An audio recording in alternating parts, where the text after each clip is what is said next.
for thought. Be present where you are.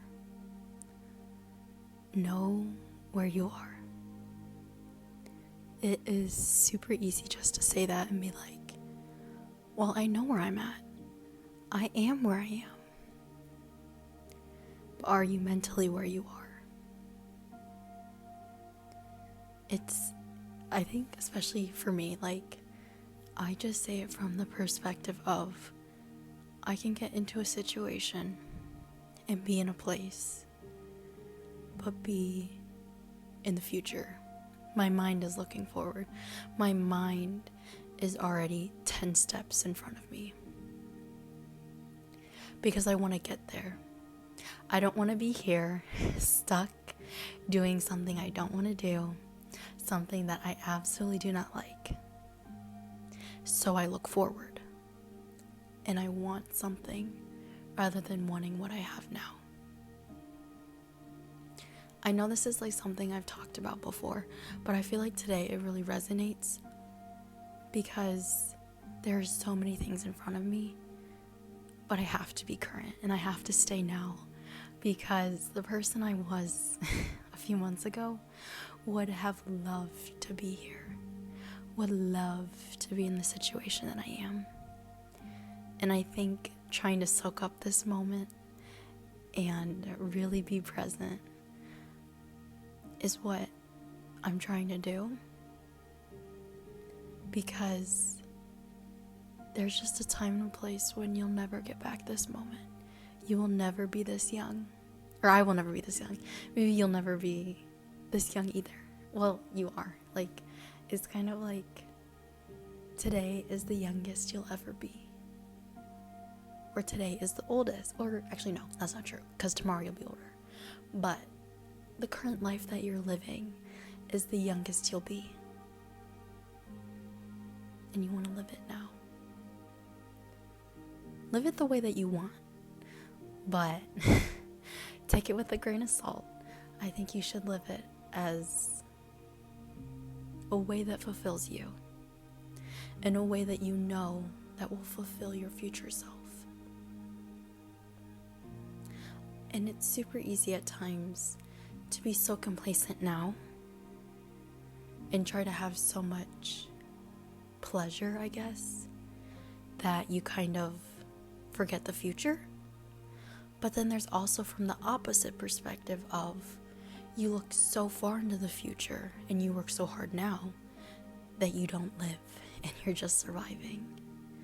And that's the really hard balance of life, of trying to be smart and prepare for the future, but also trying to enjoy the life that you currently have.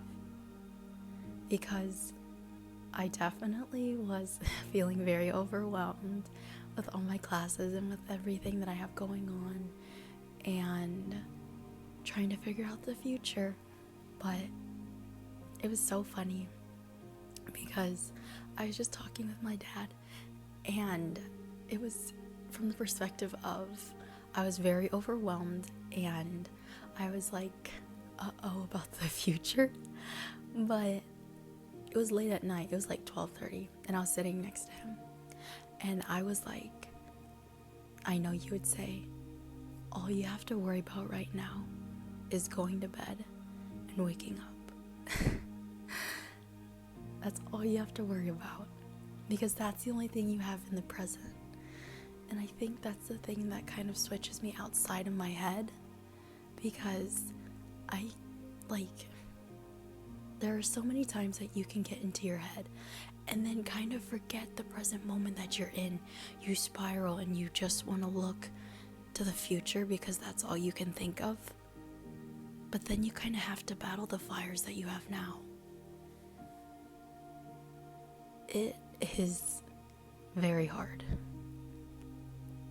Life is very hard. But there are moments of just great joy that you can find and that you can do for yourself, that keep you present, that keep you in the moment, that you could literally lose time of doing. Like, I love the book Ikigai, or I shouldn't say I love the book. I listened to it when I was doing like my internship, so I didn't fully get everything, but Ikigai, I think, is like a Japanese word for doing work, but losing the sense of time while doing it. And I think you don't even have to find it as work. You can find something that you enjoy and lose yourself in it. Just lose yourself. And there's I listened to a podcaster, I think his name's Chris, and he interviews all these very wise people. Or I'll give you more context. I think his name is Chris, and he was a club promoter, and he's British or from the UK, or he has a British accent. But yeah, that's the only description I can give to you. But he was interviewing a few people, and he said this, or one of his guests said it, and they said, just find a job that you think is play, but is work for everyone else. And it comes from the perspective of do something that you like, not necessarily that you enjoy, but you like enough to do, and then you get paid for it. Kind of going back to the real world. But I always kind of think back to me talking to my advisor, my professor, and the person I'm doing research under at my school. And I want to travel. I definitely want to travel the world and explore different cultures and everything. And he was I know I've told this story before, but he was a person that I know is a lawyer, but he enjoys scuba diving. His job allows him to make money, but it allows him to have enough time to do his enjoyment, his fulfillment, his vocation of scuba diving and teaching scuba diving. But he has his job that he likes enough to do, and he gets paid for it, and it gives him that freedom to scuba dive and do what he loves, and he does what he likes. And I think that's really important, because you just gotta figure out life. I kind of forgot where I was going, I'm not gonna lie. But I think I was just kind of going at the perspective of sometimes what you do is what you like, but what you like allows you to do something that you enjoy. And that's okay, and that's fine. And if that's the thing that gets you in the moment, that helps you be able to find the ikigai, the thing that you're able to lose time with, that you passionately and genuinely enjoy, then go for it.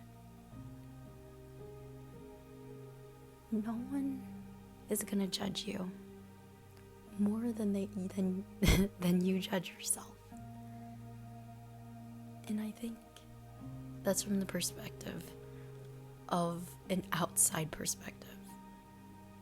Because part of me is if they're gonna judge you, let them judge you. They're your big fans. Let them spend their energy wasted on focusing on someone that's not them or themselves. And you are gonna be fine. And you're gonna live your life. And you're just gonna have to be in the moment. Try to enjoy it as much as you can. Or do something that you enjoyed to get you through this hard time. Because yes, every moment's hard. And every moment can be easier. But you have to find the values that make your day less crummy. And that's where you have to be present, to find those moments of joy. And to be present, and not to look too forward, but not to be too present from the perspective of trying to continue to move yourself forward every day. Because I think every day is the opportunity to be present, but then also to try to improve yourself day by day, week by week, year by year, in small increments, to have compound interest in yourself, because you are so worth investing in yourself. Food for thought.